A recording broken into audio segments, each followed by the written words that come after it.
What's up, guys? Welcome to Good Bad Wrestling No Holds Barred. This is the show where we watch bad wrestling and have a good time doing it. I am your host, John. Jack Brinks here. And today we have actually got a special episode for you. Normally, we dig up the cringeworthy stuff from wrestling's past and then bury it again and laugh at it. But today we're actually trying to bring you guys some more content. So we appreciate all the listeners, everyone following. We've been working hard the last few months to bring you guys some new stuff. We introduced the news on our weekly episodes. A couple weeks ago started interviews, and today, our maiden voyage, we are trying to get us on YouTube. So today's a big day. Apparently they'll let anybody on YouTube. So bear with us on the quality and editing and all that kind of stuff. It's new to us, but we got a big episode today, probably our biggest one yet. We are, again, on YouTube, and we got a guest. We got a big guest. Big guest who is known around the world from his time in New Japan, CMLL.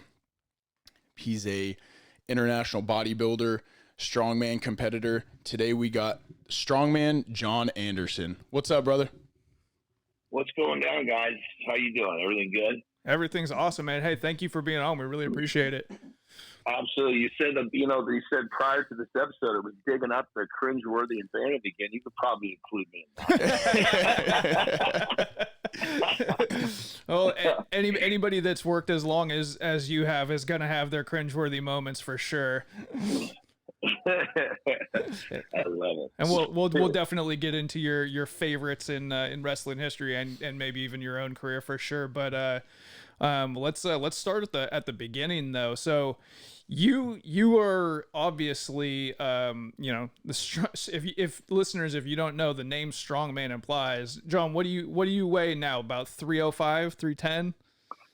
Yeah, now as a IFBB pro bodybuilder, I really stay in better shape year round. Like when I was wrestling, I was always considered great shape for the wrestling world, but that's Sure. not great shape for the bodybuilding world. So I sit somewhere just under 300 pounds. Okay. In the wrestling world, I could be a little over 300 pounds. It was actually healthier for me because carrying a little bit more body fat, even though I still what the wrestling world would consider ripped, that's not ripped for the bodybuilding world. So for me to exist on the high level in pro bodybuilding, I've got to be a little lighter. So my current weight sits, I compete on the stage about 270 and my off season is about 295. So I'm Jesus. right. Just started. I'm competing actually at the, I'm not sure if it's going to be the Cal Pro the LA Pro or the Chicago Pro this year, but ultimately I just started my dieting process. So I just clipped the first few pounds off my 295. You cut from 295 down to 270 for competition?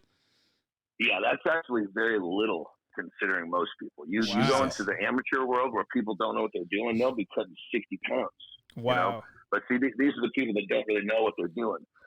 Dropping 20 pounds, 25 pounds for a bodybuilder at my size is actually very little. Yeah. Interestingly enough. And to put it into perspective, when you get to your competition weight, you outweigh me by over 100 pounds. But so the way that I first heard your name was that I studied professional wrestling at APW, and you came in there. We must have crossed each other in the doorway as I was on my way out and you were on your way, and you started in 2003, correct? I'm trying to remember. I mean, to be totally honest, you guys, I just turned 48, and I'll be totally honest, my memory doesn't serve me back. I remember my life in eras, and I don't really remember. I know that my strongman era was from 2000 to 2007. Okay. But I remember finishing my strongman era and my wrestling era overlapped because. Okay. As I was a pro strongman, I knew it was time to move on. It was time for me to move to a bigger platform. So I started training. I know my first wrestling. I'm starting to remember now. So my first ever wrestling match was it was 2007. It was like mid 2007, right? Okay. So we must have crossed the tail end when you were there. But the interesting part about that is, once you learn and you start doing indie matches. You know, God knows, guys spend their whole lives in the indie world. Yeah. I had my first ever wrestling match in a high school gym in the Indies, like I said, was that mid 2007. I had my first goddamn match in Japan, which was well paid on a fucking pay-per-view 6 months later. And was that All Japan or New Japan? Where was that one? No, that was actually, so my first company I worked for was actually Noki's spin-off company. It was called, Genome. What is it called in U.S.? Genome Pro Wrestling or something like that? Yeah, they initial it, but it's a Noki spin-off company. When he left New Japan, he basically started this company. Mm-hmm. And that's where I went first. And then that's what got me exposed in Japan. And then I started working also for CMLL in Mexico. And then right about that same time, I got picked up by New Japan. So it was just, boom, it was happening hot and fast. Yeah. So I remember coming across you. John started training in, what was it? Like 01. 01, and I was in 2003. I got injured. I was out, I think 2005, and then, jumped in and out, for the next, 6 or 7 years after that. But I remember you were training with Joe Jekyll's, Derek Sanders, and I remember Robert Thompson was part of that crew. Yeah, Bomber was my head trainer. And also they brought in Kafu to work with me as well. That's right. Because Roland, he bless his soul, he's passed, R.I.P. He basically saw an opportunity, for me walking in the doors, like, holy shit. So I was going to ask. He realized real quick that he had to get me in the ring with some people that were going to be sizable enough that would make a difference, so I would actually have a clue. Jekyll's was the biggest trainer on staff, but I needed some beef in there to understand what I was going to be doing. Yeah, I was gonna ask you. So you came from strongman and then into wrestling. Did you come into wrestling with a desire to do it, or did Roland approach you because you're the type of guy I've been approached by guys like Roland my whole strongman career. Okay. You got the boys, you got this, you got that, blah blah blah. It wasn't until I realized that I needed a back surgery. And I said, okay, well, look, I guess my strongman career is coming to a fucking end. My surgeon said, look, we're going to fix this, but if you continue to do what you're doing, you're going to be back on this table in 6 to 9 months. And I'm like, fuck, okay, well, I'm not going to continue my career as a pro strongman, which at that point had been so good to me. I mean, God, I was in the top of the world. I was flying all over the world. It was killer. I used to have, exhibitions where I would do, like, it would be an afternoon. It would be pulling a truck pull exhibition. I'd make $10,000 now. Jesus. Wow, damn. Oh, it's a great part of my life, And then once I realized that back surgery was going to change it, I was, okay, where am I going to go? At the time, I had an agent, Pro Talent in Chicago, and my agent was Chris. I'm like, dude, what's next? Get ready to go to the knife. He goes, well, none that's left here because doctor, the surgeon says you're going to be back if you continue. Because you're 34 years old. There's only one place you're going to continue to make a living in sports. And that's what he said, sports. And I'm like, puzzle. I'm thinking, and he says wrestling. And I'm thinking to myself, keep in mind, I never could say all this shit when I was in wrestling. I was never a wrestling fan. I liked Hulk Hogan. I liked Ultimate Warrior because they were big motherfuckers. Right. Yeah. That's what I liked. Yeah. I wasn't watching what the fuck they were doing in the ring. I was watching them flex their muscles. Nobody was watching what they were doing. So I basically was like, fucking, I don't know anything about this. So I started fucking watching some videos and stuff, and I'm like, holy shit, this is a whole different fucking world. And you really don't know what you're looking at when you just watch it. When nobody's educated you from the inside out. Right. And so, that it's fake, which I don't think anybody can, and sometimes people get busted up by the word fake, but it's fucking predetermined. Sure. You can call it what you want. But the bottom line is it's entertainment. Right. It's cooperative. If people want to pay if people want to pay people pay to watch other people jerk off, If somebody wants to pay me to fucking run around in fucking knee-high leather fucking boots and a Speedo, I'm fine with that. Just don't ask me to pull out. Just don't ask me to pull out my dick. Don't do it. That's where you draw the line. We got standards here. Yeah. So it was kind of a crazy transition, man. I went from my strongman world in the top. I mean, I'm going to Europe. I'm competing in these fucking outdoor amphitheaters with 20, 30,000 people. You know, televised in Eurosport, you know, doing these killer truck pulls for, you know, making great money. All of a sudden, I make this change after surgery. And keep in mind, this is all after a back surgery, right? I had a back surgery, then started fucking wrestling, you know, and, you know, Roland. So basically, when I went to do that, I actually went to Roland's. He was the closest place to me. And he was like, your fucking look is great. He goes, but I'll be honest, I'm worried about your banged up. And I said, look, you just leave that to me. You know, and it was okay. That fucking, it beat the Christ out of me. I was, I bet. You know, you getting that thick skin, as they call it, you know, you know, from all the bumps and shit. The ropes. And I'm taking heat. I'm training 3 days a week, right? 3 days a week, sometimes 4. Just me, private fucking training. So I'm taking every bump. I'm not getting in a line. You know, I'm taking every fucking bump. And so, and this is shortly after a back surgery. Yeah. You know? And so I remember getting my first match, which was in that fucking APW garage. The famous APW garage. Yeah. And I come out and like, actually, excuse me, wasn't there? Well, anyway, they're all the same. I come out and it's like, I get in that fucking ring and I'm sitting here going, what the fuck did you do? You left fucking, you know, the Latvia fucking amphitheater. Yeah, you know, go the from Riga Latvia amphitheater to this.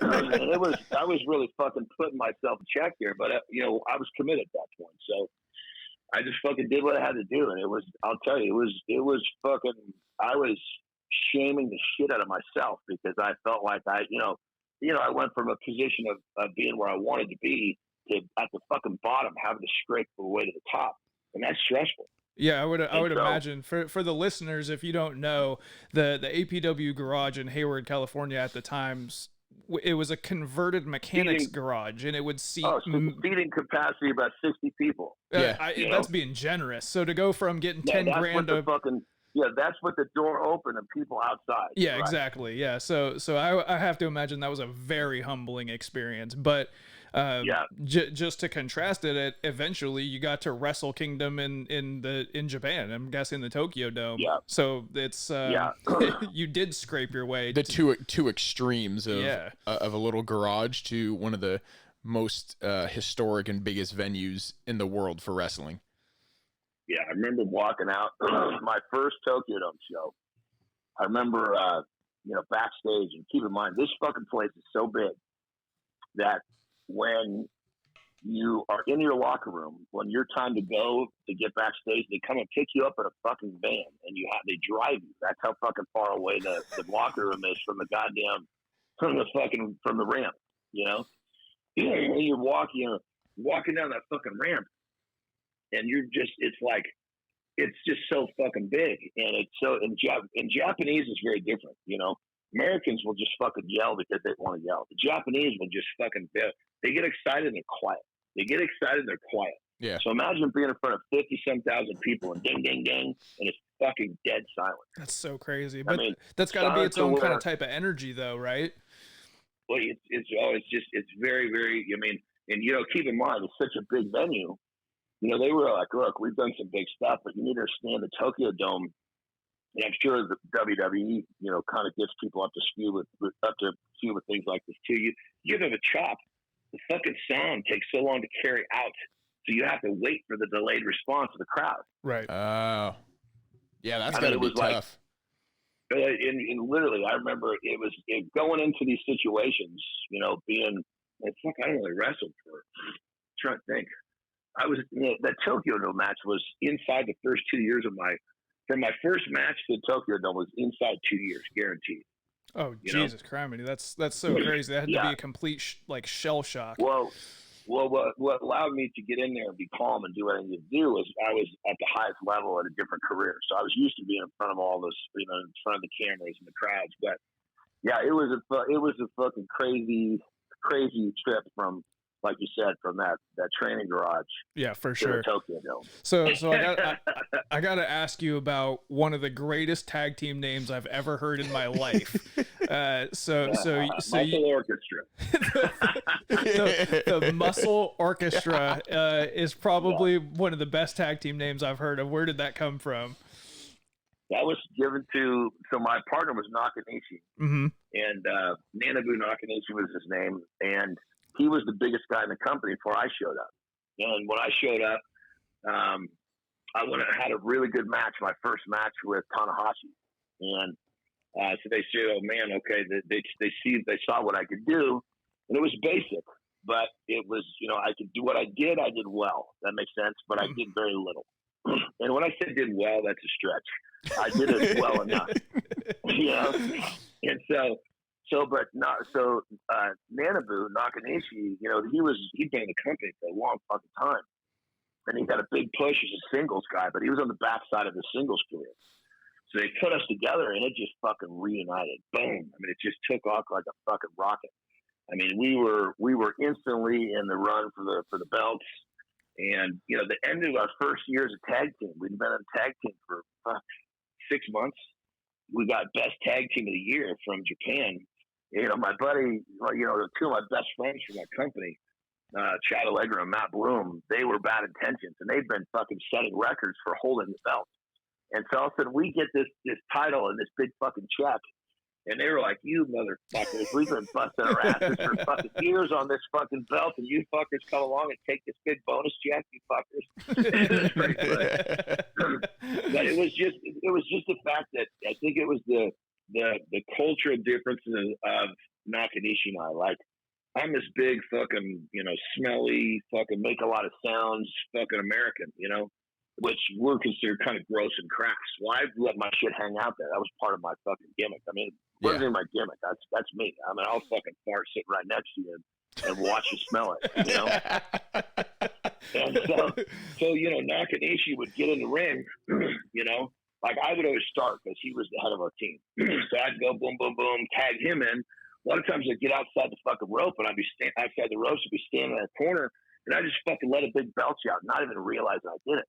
Well, the fucking crowd would just go bananas, And a couple times in the early times, Nakanishi fucking got pissed off and was like, "Hey, I out there working, you make fun sound, and everybody pop. I out there working." He was pissed, And then Booker started kind of showing, it's just part of what's making this thing go. And then he started to really support me. He took me in at that point, but he didn't like me at first, for sure. I mean, he was always looking for me to make a mistake. You fuck this up, fuck that up. And, he was a hard ass. This guy was a legitimate hard ass, which you don't find in the wrestling world anymore. He represented Japan in the Olympics, Greco-Roman, 2 fucking games in a row. So, I mean, this is a badass motherfucker, Yeah, that's what a cool thing that a lot of wrestlers who don't get to WWE or one of the big companies don't get to say, right, is that they spent time in New Japan, which at various points in time is the biggest company outside of WWE, and sometimes even surpasses their business. What was business like while you were there? Because this is like 2010-ish, right? Somewhere in that neighborhood? Yeah, it was, there wasn't, I mean, there was a time when there was Tokyo Dome shows every month. Right. But that was before the lid got popped off of it, Once they started putting wrestlers in with real legitimate MMAers and they were getting their asses kicked, all of a sudden pro wrestling became not such to catch me out. But the business was, when I got there, it was back on the incline. Right. There was a dipping point where it crashed pretty good. Yeah. And then, like New Japan had pretty much bought up the market share. They bought up Noah. They had bought up, I don't know who they own now, but they were just buying up other companies. So they could control it, much like WWE. And so I was there for that really big. I mean, we were selling out places, which was pretty killer. What was your favorite match in, like, looking at some of your history? You tagged with a ton of people. I know you tagged with Tama Tonga for a little bit. Yeah, he was, so because Nakanishi fucking broke his neck in the ring. Oh, Jesus. And yeah, he literally fucking legitimately broke his neck. I mean, he was actually giving a suplex, funny enough. Oh, wow. I mean, he threw a fucking gnarly German, dude. I've never heard of someone breaking their neck giving a suplex. Yeah, because that's then insane. when we were in the G1 singles, he and I had to face each other. And I remember he was giving me those fucking suplexes. This was before he broke his neck, and this motherfucker was giving them, you know? I mean, because realistically, you can't run away from a move like that. You got to attack it, you know? But it's fucking hard when somebody that fucking, you know, this is a guy who, you know, talk about throwing power, Greco-Roman wrestling, holy shit. So he used to throw these gnarly fucking German suplexes, and you're landing on the fucking back of your head, right? And he's going to tell you, look, I'm going to break it. He's going to land you on the back of your head at the same time he lands on the top of his head. So it breaks the fucking fall for both of you guys. Yeah, he's arching his back. Yeah. Oh man, that's brutal. Yeah, but he would put you down, you know. And I remember taking a series of those from him. Like, fuck, man, these things are. I would hit, and I would go all the way over. That makes sense. Yeah. There's so much momentum, I would end up on my fucking stomach. Yeah. And sometimes my feet in the fucking ropes, depending how far he fucking went with me. Well, he was probably putting a little extra gusto into it for your big ass. Well, I'm sure it went. Plus the fact that it was actually the fact that we were pitted against each other when we were on the same tag team at the same. That was part of the thing. You know, who was going to fucking win? Yeah. It was the newcomer, you know, versus the veteran and within the tag team, you know. And so anyway, but yeah, he'd give all these fucking suplexes. It was I can't remember who it was. The next thing you know, of course, the guy took the suplex and fucking just blew up. Like, you know, sometimes you couldn't even tell if they were fucking selling or not. They were just so hard, you know. Yeah. And I'm looking at him. I look back at him, and he's not fucking moving. I'm like, oh fuck, you know. And here's a guy his life is wrestling, you know. So they took him out on a fucking stretcher, you know. Jesus. And he was spent 2 months in the fucking hospital. You know, he made it back, and they put us back together, but it wasn't the same. Yeah. You know, it's just the wind at that point was out of our sails. So Tama Tonga was the first attempt to replace him, and unfortunately, you know, it was like now Tama's fucking killing it now. Tama was where if he was where he was now, he and I put together would have been better. But he had just started wrestling matches. I mean, he was like one of the new young boys I think he'd started wrestling matches the year before we got tagged together. That makes sense? Yeah. So there wasn't enough history in New Japan with either one of us to really fucking take, and neither one of us are that good at wrestlers to make it take. and you and Tama had a pretty interesting tag name too, right? Shit, I saw it. I can't even fucking remember what it was. Muscle something. It was a playoff of Muscle Orchestra. Now I can't remember what it was, but I saw it last night. It made me giggle. Yeah, we did this move. We did it because we had to have a signature move. That was what we knew. We had to have something fucking. So we had this thing called Sky High. Okay. Where basically we would fuck people up and throw them outside the ring, and then I'd say, you know, he'd say, "Let's do it." I'd whip him off the fucking ropes to one side. He'd be coming back, and basically what happened is as he was coming in, he would basically jump, and I would fucking grab him by the fucking. I'd try to get him by the hips so I could really fucking hurl him, and I would throw him up, and he would go so fucking high, it was crazy. You know, the first couple of times he was up there fucking wiggling around because he didn't know it was going to come down. And once he got it, then he got it down. He just fucking went up there and just laid out, and it was fucking really killer. You know, again, if he was where he is now, it probably would have took, but it just didn't. I mean, people liked it, but they weren't. It wasn't the replacement of Muscle Orchestra. Yeah, you know? They weren't as invested in it as they were with Muscle Orchestra. Yeah, I mean, fuck. With Nakanishi and I, man, we had, you know, some pretty good merch. You know, we had T-shirts, we had hats, we had towels. I mean, they were pushing us pretty good. You know, what is your top, if you had to pick a top moment in New Japan, what is the one that sticks out that as your probably biggest my first Tokyo Dome show. Yeah. And the moment in that fucking show was when I had to. You guys obviously know John Bernard. You know, Matt Bloom. He's a big motherfucker. You know, I mean, we're talking, you know, 6'7", 350 pounds. You say 350, is probably more like 375. Sorry, Matt. But I had to press him overhead. Yeah. You know, And that was, I mean, that was the moment where, okay, the strongman is going to be made or he's going to be fucking broken all in the next 5 seconds. So let's fucking get your big ass up, Mike. There's a lot of pressure there. We can't. If I don't get him up, my character's gone. Yeah. You know, because he and I had a lot of fucking good matches where it was the giant against the strongman. You know, and that's what the Japanese see: the strongman and the giant. You know, well, if I can't lift the giant up, what am I? I got nothing left. That's such a Japan matchup because like they're wrestling super technical, like the strong style, but they like those giant Americans, the big Americans, and they have like I can't remember what company they had, the blow up doll and the invisible man. So they like those things that are just kind of over the top, or I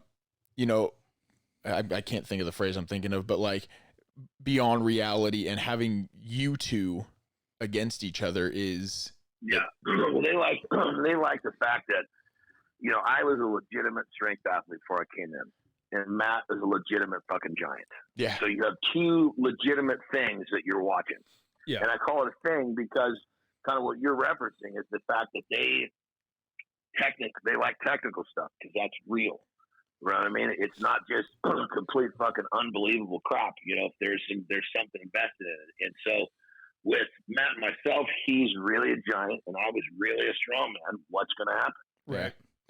Just to give you a little bit of a explanation, when we get towards the end, we're gonna ask you your favorite good bad moment in wrestling, and a good definition of good bad is Matt Bloom when WWE took Giant Bernard, who had massive success, brought him back and made him Lord Tensai, and the fans just chanted A-Train the whole time. So that would be a good example of good bad. So you kind of talked about that Japanese style and what those people like, but you also spent a fair amount of time in Mexico in CMLL, which is easy for me to say. Yeah. What were kind of the major contrasts between the like lucha style? Because obviously you don't do a lucha style, but you worked with a lucha style. So what were kind of the contrasts there? Well, that's a good question. I mean, ultimately they brought me in to shake it up. That makes sense. So they didn't want me to do anything other than what I was doing. They wanted me to be, standing there and knocking people down and breaking up, doing moves that would be, that a normal person couldn't do with these guys. So as to where I think in Japan, you run into these 3-on-3 matches. They do have these matches, but the staples are the singles and the tags. Not these. In Japan, in Mexico, it's almost always 3-on-3. You know what I mean? Yeah. They do a lot. It's 3 matches, and it's 3 matches. Now, granted, this is also CMLL, I should say. Like when you talk about AAA, Conan, he basically decided to make AAA kind of revolutionize wrestling in Mexico, which is probably one of the reasons why the fans started gravitating to it, because CMLL really kind of stuck with the old school, if you will. Yeah. And that's the 3 matches, 3-on-3. And so it was just for me, it was just a whole new concept of, how to go about running the match, And so, really when it came down to it is this, guys, when I went into wrestling, it was because it was the last place that I could go to make money as an athlete, or so I thought at the time. And I was not a wrestling fan, so I looked at this as another equation of doing as an athlete, doing what I love and making a fucking living. So it was like, I think I had a much different perspective. Most guys that get into wrestling, they fucking love it, And there are a lot of people that I actually offended accidentally because I didn't share the love. Right. Does that make sense? I've gone through a little bit of a change in opinion lately, because coming through wrestling school, anybody who kind of had like this mindset that you're talking about, I would kind of look down on them like, oh, you're not a wrestling. 100%. But now you're just here for the wrong reasons, right? Yeah, blah, but blah, blah. That's what I was told. If you look at the landscape now, it's almost some people might take offense to this, but it's entirely nerds Do you know what I mean? Like, I love Johnny Gargano, but I could do without the wrestling fans wrestling, and I would like to see a few more just men who are big and capable. Does that make sense?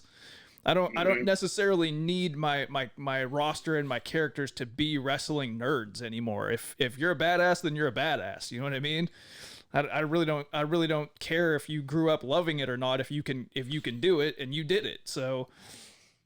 Yeah, I mean, really, what it comes down to is that's kind of the wrestling purist. Yeah. You know, if you talk to the bookers or the owners of any big company, I don't think that they really give too much of a shit if you love wrestling. What they care about is, are you going to make them money? For sure. If you're going to make them money, they're going to overlook pretty much everything else.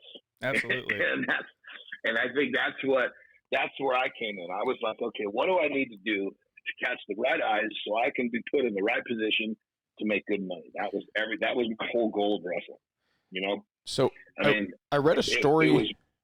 Oh, go ahead. Go ahead.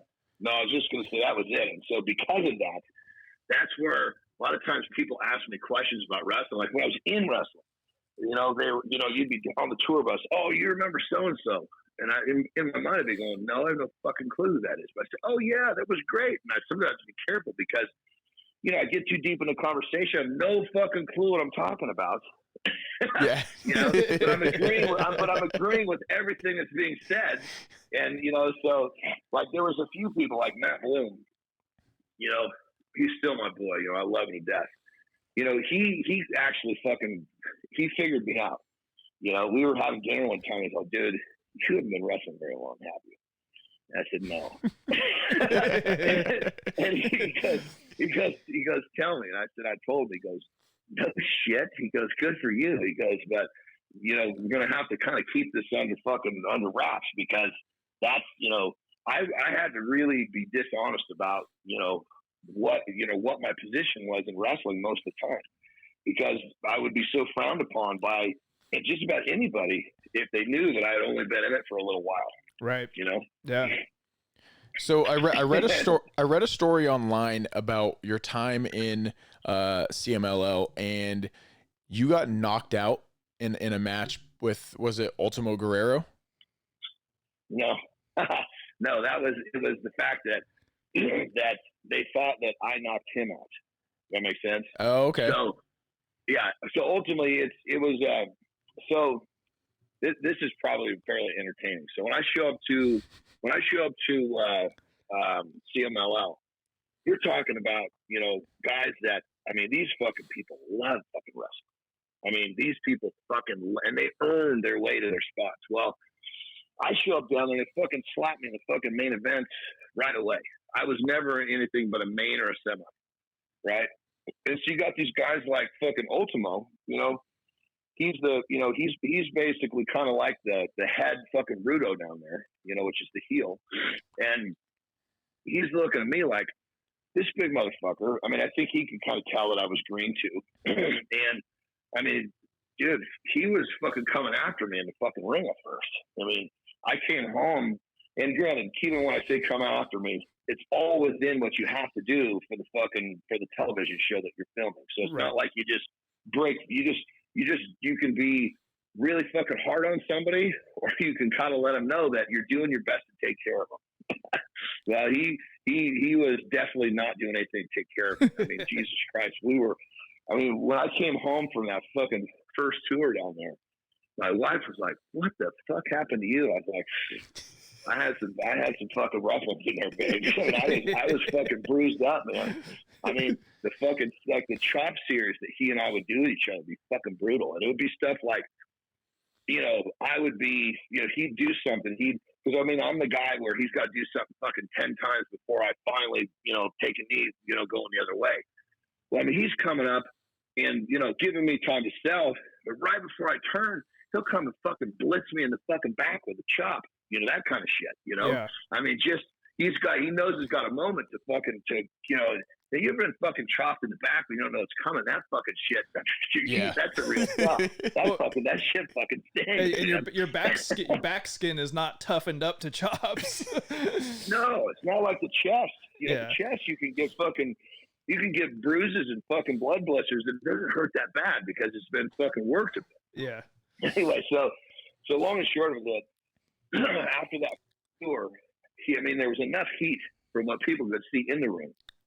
When I came back, they put us in singles match, and basically, it was still our thing was still going, right? And I put him in a fucking power bomb, and I fucking power bombed him so fucking hard that he went out briefly, And I did that to a few guys down there, to be honest, because they try to fuck with me.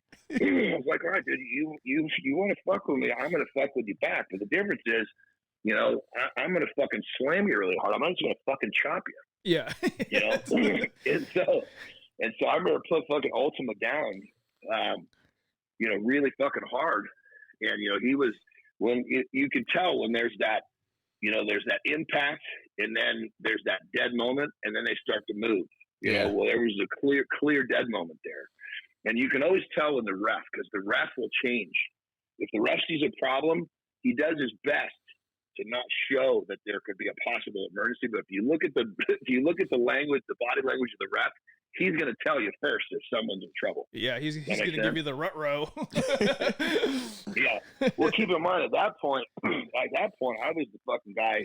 I was the new guy. So they weren't, they were just like straight up making sure he was okay. And then it was like, I would get a look like, what the fuck did you do? You know what I mean? The ref would be looking at me like, dude, what are you doing here? And I'm like, I'm fucking defending myself is what I'm doing here, Anyway, there was another one. I'm trying to think who it was. It was actually it was a Verno. It was before he lost his mask, and he was actually, I didn't so much have an issue with him per se, but his whole team at that point had taken some bit of a beef with me, and honestly, I can't remember what it was that made me do that, but it's just like anything else. You fucking poke a fucking lion enough times, he's finally gonna fucking swat you. Well, that's what happened. I did say if the match got fucking hairy and I was gonna fucking do a big move, I was doing the big move fucking hard, and so I was fucking putting people down these power bombs where when I was giving it a fucking good fuck. It wasn't me turning them around and making it look like I was throwing them. I was fucking throwing them. Yeah. And they're going to go down how they go down. Yeah. Like in the indie world, God, I'm having a fucking brain fart. But this kid actually helped me a lot. His name was Zach. He used to run an Oroville promotion. Oh, Zach Reeb, MPT. Yes.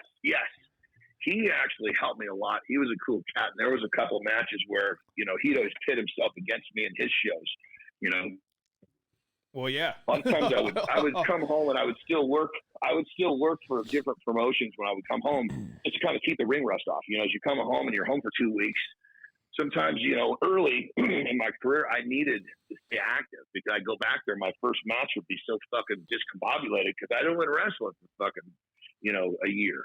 Well, you held so speaking about wrestling when you came back, so you had your first title reign was with Pro Wrestling Revolution in the Bay Area, correct? To be honest, I don't honestly remember. I don't really remember. The Indies was just literally it was just a place for me to fucking get more comfortable in the ring. I don't really remember. Just reps. You probably could be right. Yeah, it was just, I was never going to get fucking excited about holding a fucking title in the Indies. I was a world level competitor in strongman. I was on television. You think I gave a shit about a local belt? Yeah, that makes sense. You could be totally right though. I honestly just don't remember. So speaking of being a world class strongman, I was going through Wikipedia, and we all know how much you can trust what you see on Wikipedia.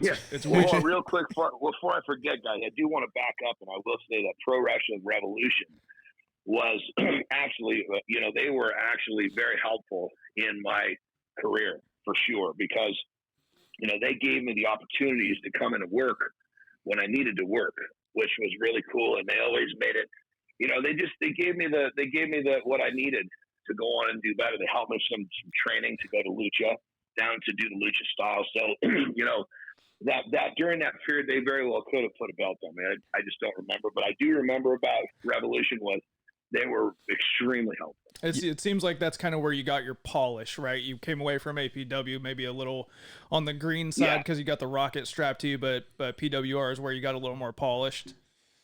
Yeah, I would say for sure, because I would come home and I worked with, I pretty much would, when I would come home, I would work for Gabe or Zach. Those were the two guys I would work for, you know, and keep in mind, they loved me because I wasn't accepting the money. Don't try to fucking pay me $300 to work in a fucking match. I won't take the money. I'll do it for free before I accept like some dog shit payment like that. Yeah. You know? Yeah. And so they loved it because, you know, they didn't have to pay me. Well, I didn't want the money. You know, this was practice for me, you know? Yeah, it's a professional thing to do. Yeah, Gabe's actually, they're running a PWR show here in Santa Rosa. I think it's in May. Yeah, like a block from where we're at right now. Nice. Yeah. Gabe was definitely helped me a lot. So I got to give a big shout out to Gabe for sure. So like I said, speaking of being a international strongman, I came across these numbers on Wikipedia and I took them down because I wanted to get a true or false from you.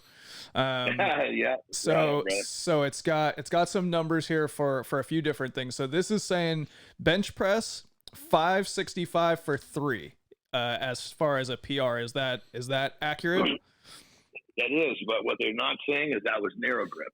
Okay, it also says true, close grip for 545. Okay.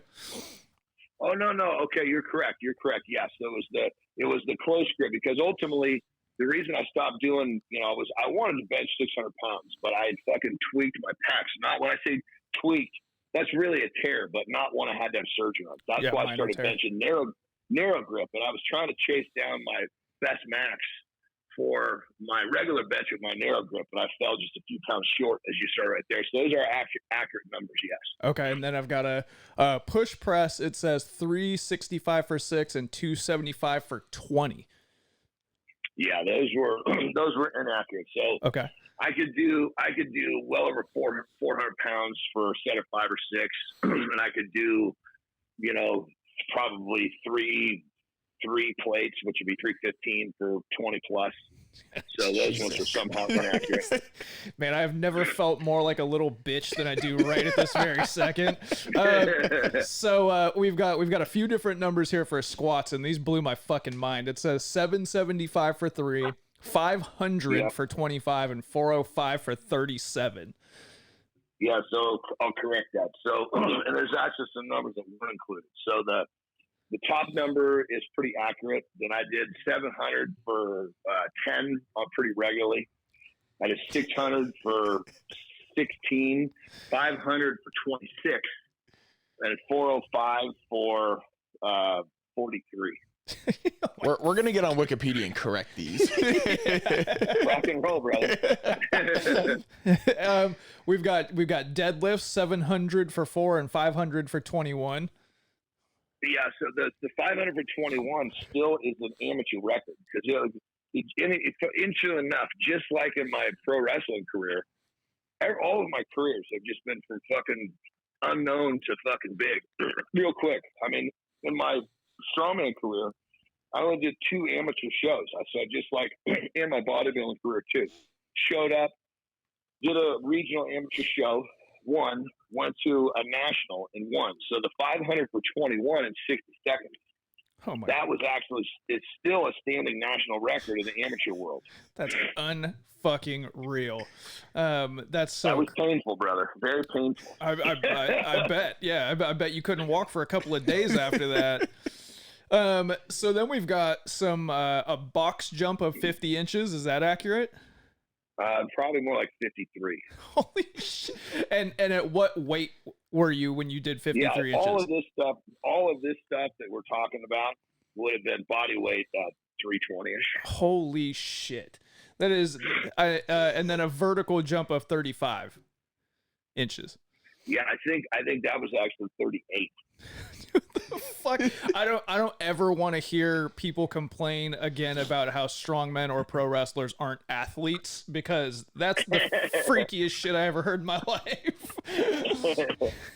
Well, you know, the thing about it is, you gotta understand is that most people, they're accustomed to, you know, the big guys that they know in their gyms, the locals, the local big guys. Well, fuck, man, in stuff that I was doing, you know, a local big guy was not even on the fucking radar of anything I've done. Right. You know what I mean? In terms of even like the bodybuilding, you know, you don't find pro bodybuilders very often in local gyms. Right. You know? Yeah. And so most people have just never been exposed to, like my wife, for example. We met in a gym, and before I dropped into that gym, she was, you know, I guess she's a woman, keep in mind, but I say the big swinging dick because she had been like the small town hero at that gym for a long time. Well, they just never seen it. They've never seen anybody that was on an international level. These are people that are good at a local level, you know, or a state level. But the difference between, I tell people, when you go from the jump from local to national is big. But when you go from national to international, you can't quantify that. It's so fucking big. It's unbelievable.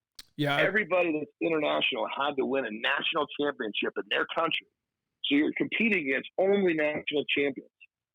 I work in gyms. I'm a personal trainer and part owner of a couple of local gyms, right? So I spend my days in gyms, and these people that you're talking about, you're like big fish in a small pond guys, because I've spent so much time around pro wrestlers and around like what you're talking about. Obviously not as much time as you, but you can spot the difference. So when I see local guy who can't stop looking at himself in the mirror and is trying to take up 5 benches, and I'm like, dude, stop! You're not a big deal. Get the fuck out of here.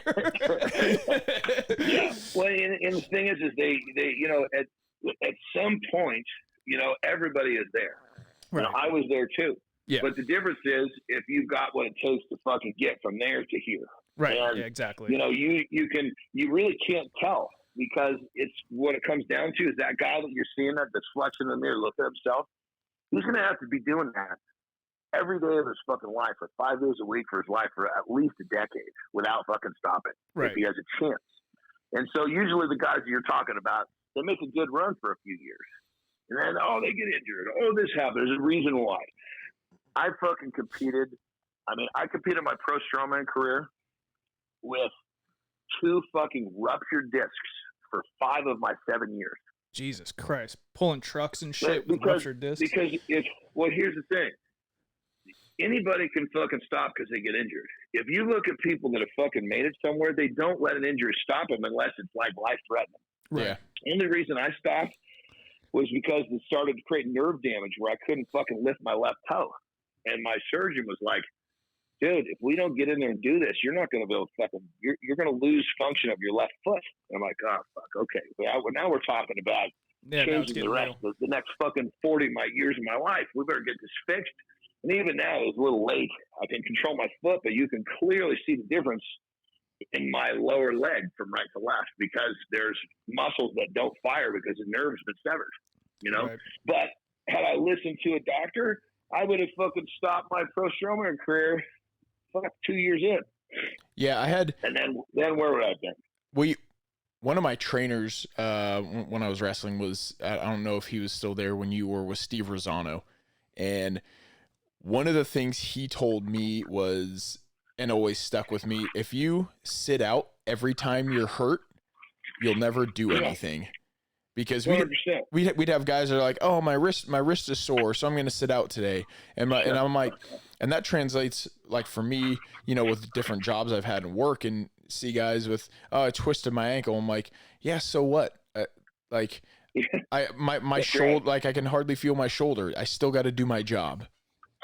I mean, the bottom line is if you want to find a way to get out, you're going to get out. If you want to find a way to succeed, you're going to find a way to succeed. The difference is most people don't have the fucking nuts to push through the parts. They're always looking. Once you want to get out, it's just like in UFC or pro fighting. You can see those guys that really don't want to be there, and they'll basically tap at the first fucking possibility. Yeah. And then you'll see the other guys who would rather go to sleep and tap out. But the bottom line is if you want to get out, you're going to give yourself a reason.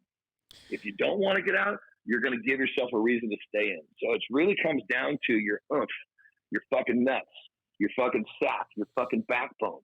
What is it that's fucking going to make you you. Well, what makes me me, and I'm talking about Jon Andersen, is I'll deal with more fucking discomfort than the motherfucker sitting across the table from me. Period. And when it comes to strength gains or muscle gains or bodybuilding, it's pain management has almost everything to do with it, right? So, brother, let me tell you, brother, I've been fucking hooked on pain meds more than I can fucking, more than I care to fucking admit, but it's the truth. And, you know, I mean, I check this out. So I fucking popped my bicep loose in a fucking match. I can't remember. I remember it was Mexico or Japan. It was fucking 2 minutes into 12 minutes, 10 minutes without my fucking bicep. Finish the fucking match. Go to see the trainer. He's like, yeah, we got to get this fucking. So he gave me an MRI. It was gone. So I had to get it fixed. I basically flew home, got the surgery immediately. I had to go back for my second G1 tag tournament, which is the biggest fucking singles, excuse me, not the tag, the singles, the G1 single. The biggest fucking singles tournament of the year for New Japan. Well, I told the doctor I had to go. He says, you're still supposed to be in a sling when you have your first match. I said, then you better fucking fix it really fucking well. And so he did. And so he went in there. He took my bicep, pulled it back down. Luckily, the tendon had popped off. He drilled a hole in the bigger of the two bones of my forearm, put the end of that tendon through there, and put a fucking button on the back side of it so it couldn't pull back through. And then basically he said the button would dissolve after about 6 months. He said, so if it's not healed all the way, which it's not going to be, I had my surgery. I was in the ring for my first fucking G1 working with my right arm. So I'm working fucking left-handed, right? And I was like still supposed to be in a sling.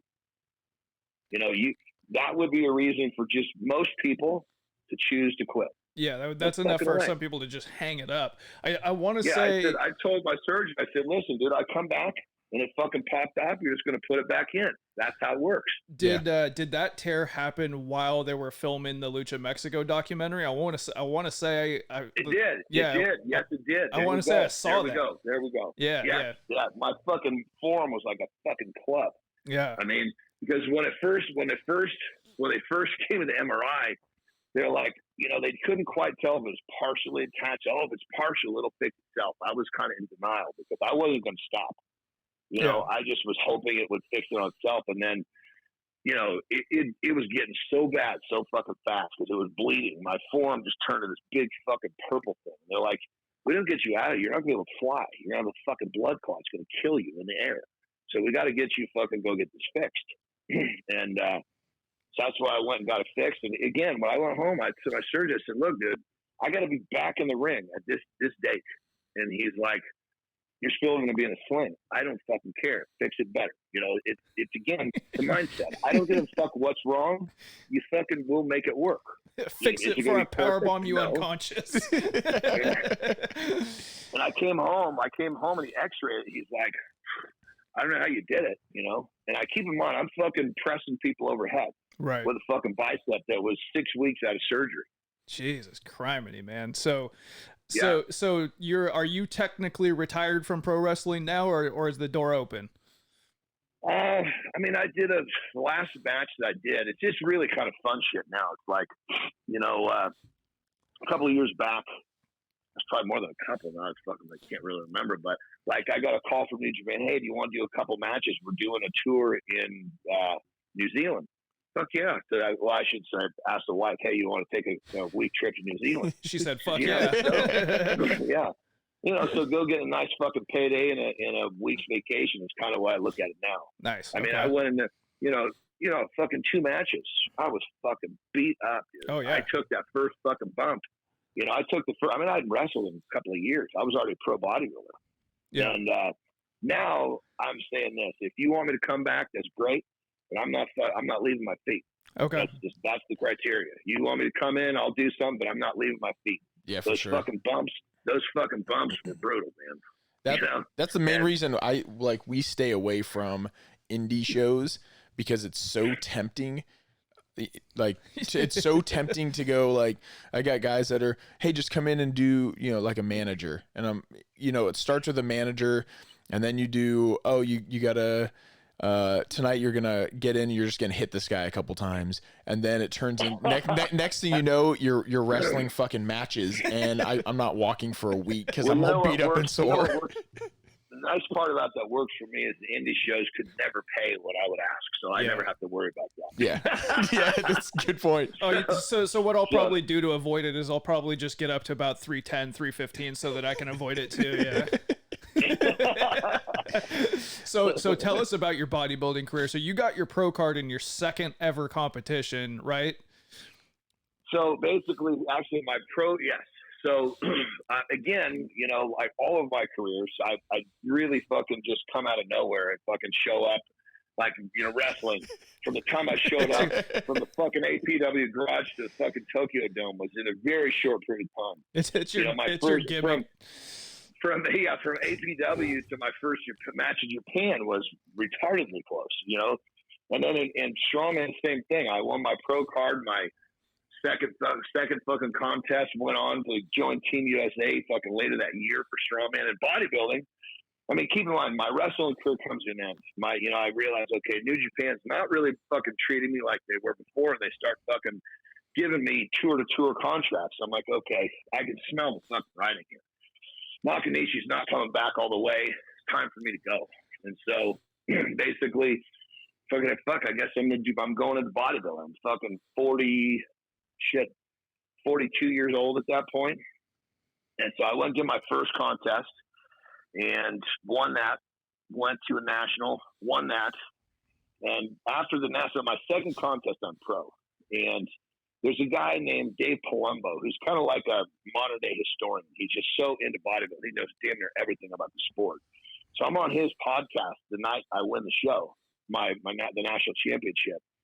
And it's like, you understand how many guys are fucking so pissed off at you right now? Because most guys will spend a decade trying to win their pro card, and many of them never do. And you came in and won your pro card at your second ever bodybuilding show.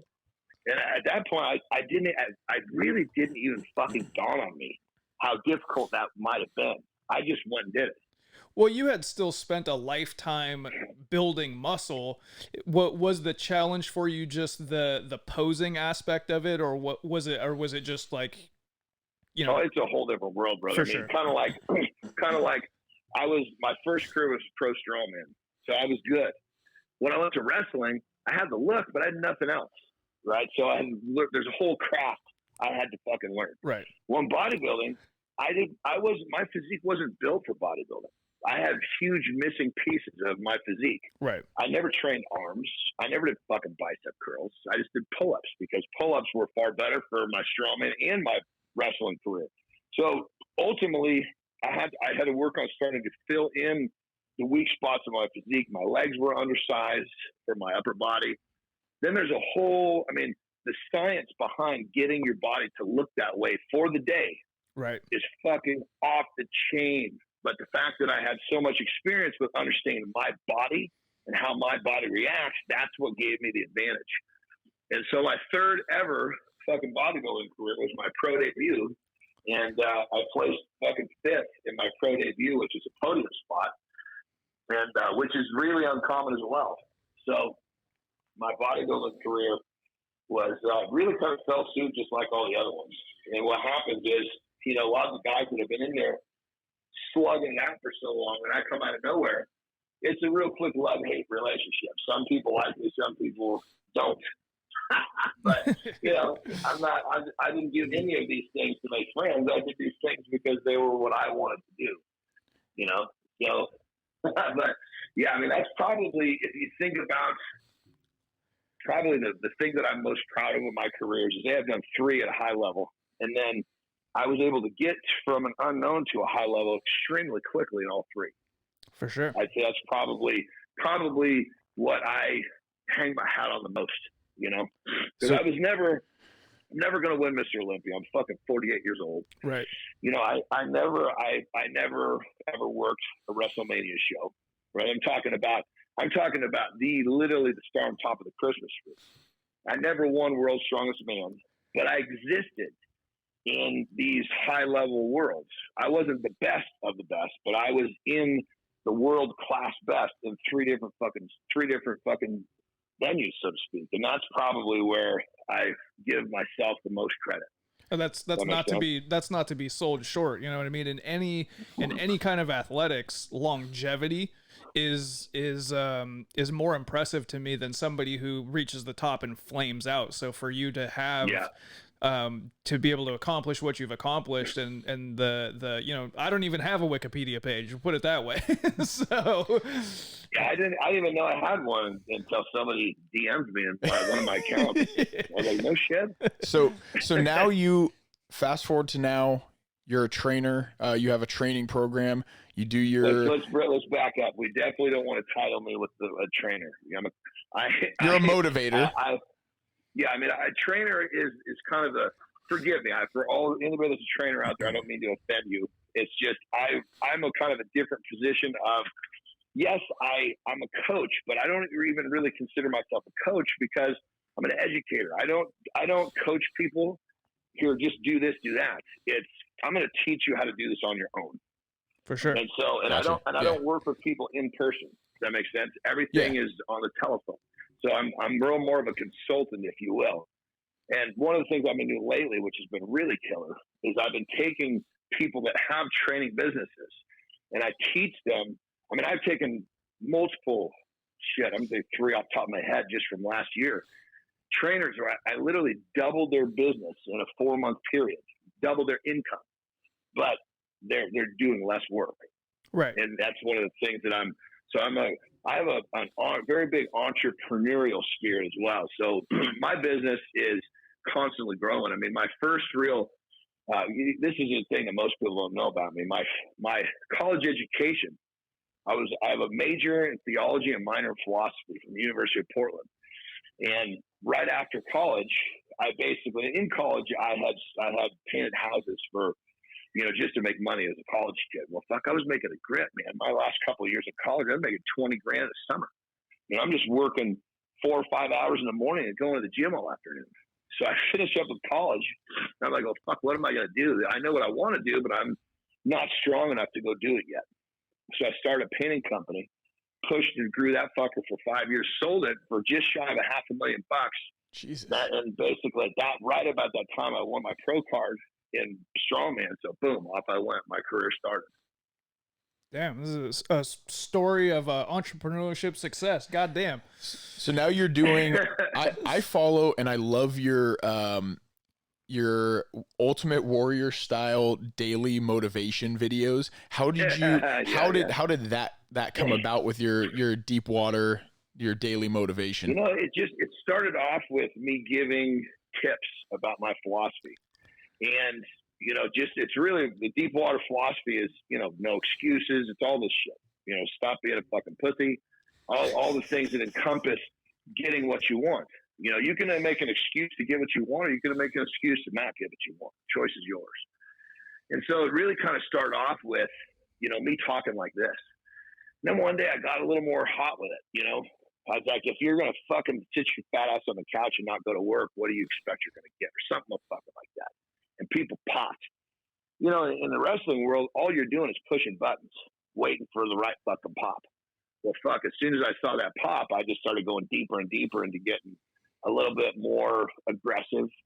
And then, but keep in mind, if you go back far enough, I wasn't cussing.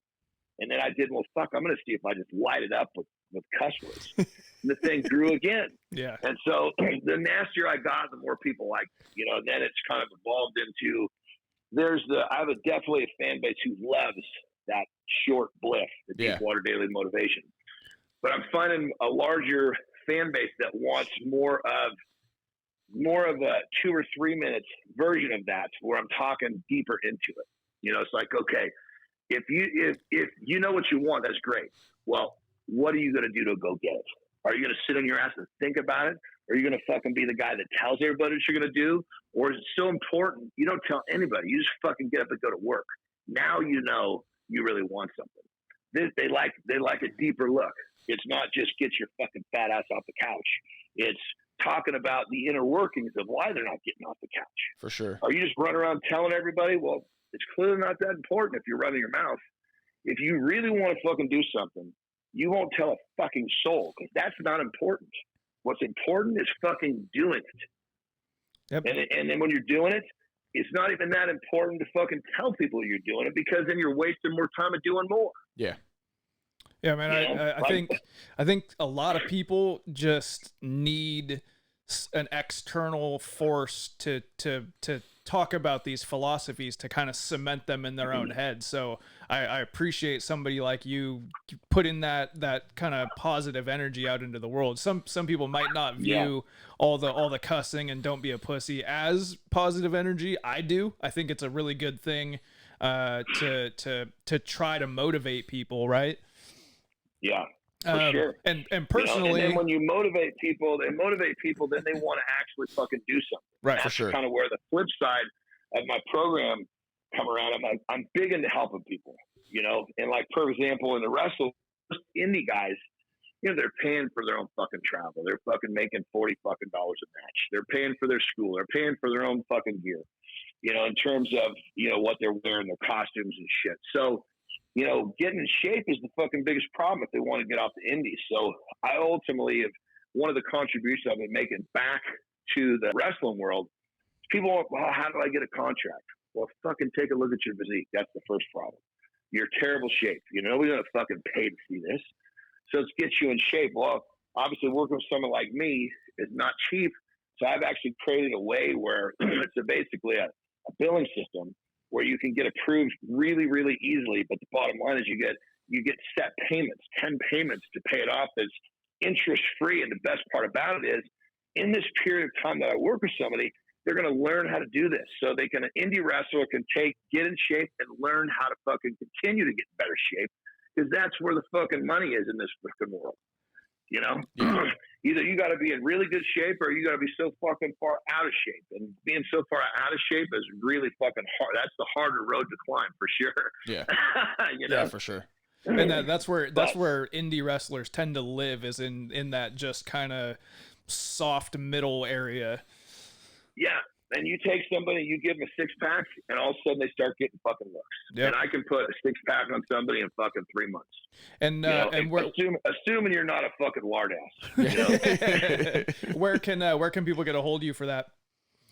Simplest way is just go to my Instagram account, send me a DM. I mean, one of the things I really love is I love to connect with the people that follow me. So you'll find me in there, chat it up with people, and so it's really what it comes down to. It. I was a fucking fat little boy to start. I was fucking dreaming about one of these careers I did, fucking looking for the answers at the bottom of the fucking cookie jars, hiding in the closet, right? Well, as I got to fucking do what I was doing, I feel so fucking blessed that I've done. Helping people fucking realize what they're capable of is really one huge piece of the rest of my journey here. That's why I only help people with nutrition and training if the intent is to learn how to do it on their own. People come to, hey, I want to get in shape for a cruise. Get the fuck out of here. Yeah. I'm not helping you for that. You want to fucking do this because you want to help your life. You want to do this because you want to fucking get a contract and wrestle. And you want to do this because, you want to fucking, look good like your already fit girlfriend does or wife does, so you can have a better life. This is what I work. These are the people I help. A lot of times people in the indie world will come to me and they want to get in shape. And when you want to get in shape because you're trying to make a fucking living doing what you love, that's the fucking reason I stand behind. For sure. I love it. I dig it. All right. So they're giving us the go home signal. We've got our 10 questions that we tend to finish up the interviews with. I'll kind of give you a heads up on them so you got a chance to think about them. And you kind of said you didn't grow up a wrestling fan, so definitely pull from things you've seen, things that maybe you've said or done from your own career. So question number 1 is your favorite wrestling catchphrase. So maybe something that you said on the mic in the ring, or actually, you know what? Let's pull all these from your entire career. If you heard, for instance, like Ronnie Coleman, lightweight baby, some shit like that. Let's see here. I would say that, God, there's probably a conglomerate of these, but I'd say it probably goes back to my strength career. And, when you would look at some of the old some of the old, like John Paul Sigmerson, he would basically do a big deadlift and he would like scream at the camera, life is not worth living if you cannot deadlift. But it was, yes. but it's really what it comes down to. It's all kind of wrestling-ish stuff. Yeah, because for sure. what you're talking about is fucking shit that people do that's fucking pure emotion. That's what draws you. I love it. I've got a bunch of, but it's all because whatever they're fucking saying, they fucking own it. Yeah, absolutely. And that's kind of what I'm talking about there. Is just a phrase that somebody felt or that made you feel. Okay, so on the flip side of that coin is least favorite catchphrase. So the dumbest shit you heard somebody say. Probably my own. Because I was always trying to find, something that would grab, like in New Japan, my thing was I'm too big. What am I? I can't even fucking remember. I'd say I'm too big. I'm too big. That's what was this. So at the end of every interview, I say it's because I'm too big and I'm too strong and I'm too pissed off.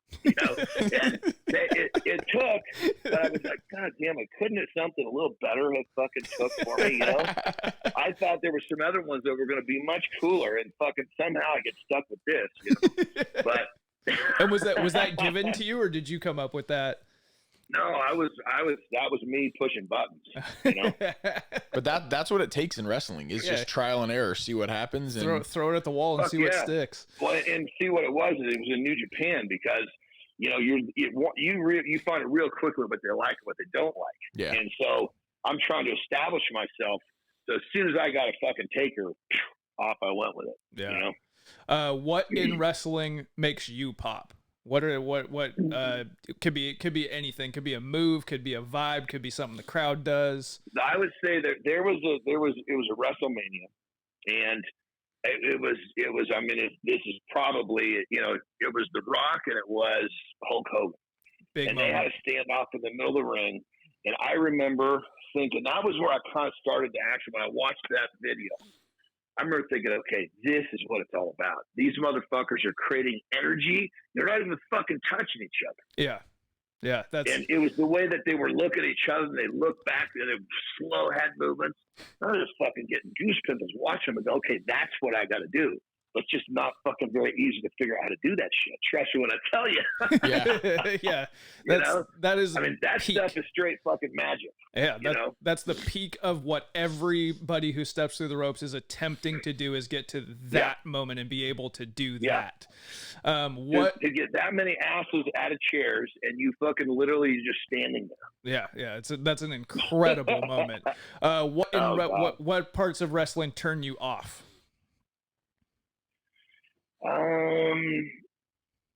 I think probably the fact that we all know that it's fucking not real. Call it what you will. Predetermined, whatever your phrase is. We all know that that's what it is. Probably bothers me the most when people get fucking try to defend that. Oh, it's real. Okay, yes, you're really landing on the ground, but we know who's going to fucking win. So, let's defend the right parts of what this is. Yeah. Yeah, Does that make sense?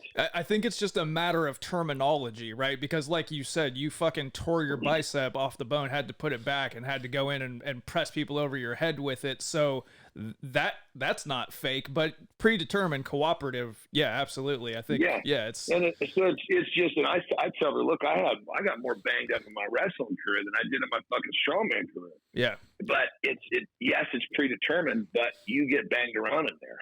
Yeah. I like to tell people it's physical theater. It's the same 100%.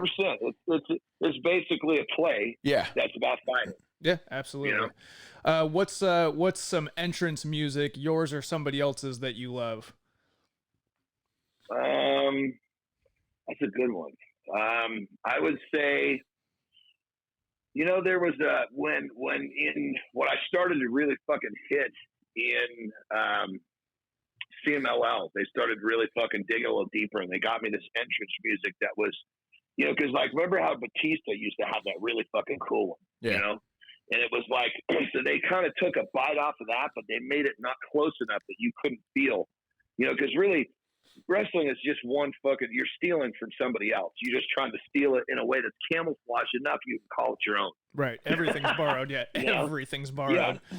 And so I remember when that music, I finally had some fucking music that I dug. And it got to the point where I was fucking actually getting pumped up on my own music. And I thought, now this is pretty fucking cool. Yeah, nice. That's the idea. So CMLL yeah, it was was this big fucking, it was this big deep guitar, you know, slow, and it was just like that would hit. The fucking crowd would go fucking pop, and then, you know, I'd wait and fucking come out 5 seconds, 10 seconds later, or whatever. But that was, I remember that started where I really started to fucking enjoy myself, getting ready to go out. CMLL's got somebody on hand that's creating entrances for guys. Yeah, dude, you're talking about a company that, I mean, Jesus Christ, you go to the main office there. I mean, it's fucking huge. Yeah. You know, there's probably 200 people on staff at that company. Wow. I'm not talking about wrestling. I'm talking about people making graphics, people promoting, you know, payroll people, you know. What's some entrance music, yours or somebody else's, that you just can't stand? Every entrance music that I had prior to the one that I just I was watching some YouTube videos and stuff of yours last night, and man, you had a lot of that like early 2000s like rock hits kind of stuff that hasn't the music hasn't aged very well. Yeah. 100%. What was some wrestling attire that you love?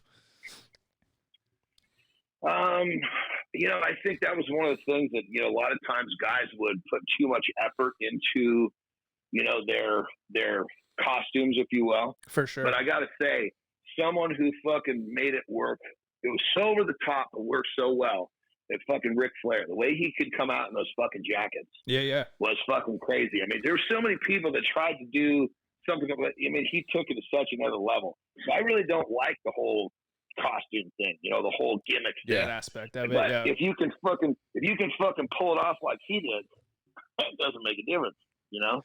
What's some wrestling attire that you've either had or seen that you hate? I've had,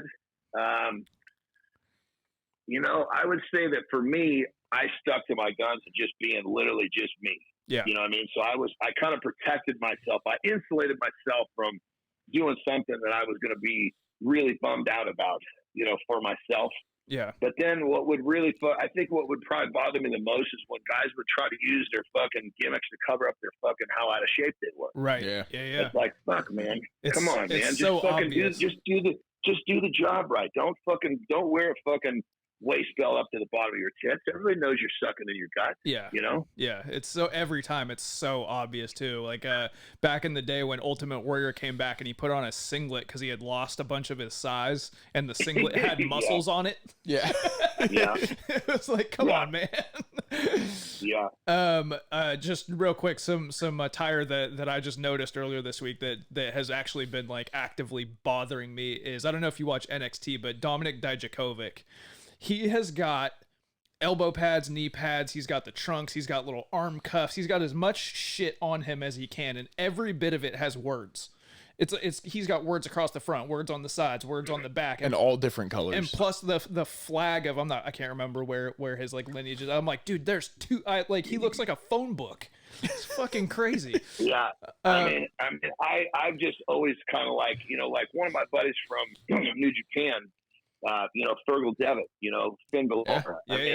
He came out, he does a jacket here and there, but I mean, when I helped him with his physique when he's in New Japan, and so again, you can take a little flair to your shit to be cool or blah blah blah, but when you got that physique to support it, you don't have to do all this fucking really over the top goofy shit to get the attention you want. Yeah, he's a prime example because his body right now is one of the most impressive going, and he just wears solid colored trunks, and he's a big fucking deal. Brother, you're talking to the guy who fucking taught him how to fucking eat properly to get that physique. Yeah, because actually, now that you say that, it was probably about the time that I noticed his physique was probably while you guys were sharing time in Japan. So thank you. Exactly. As soon soon as I came in, we became friends real fucking quick, and he started talking to me about it.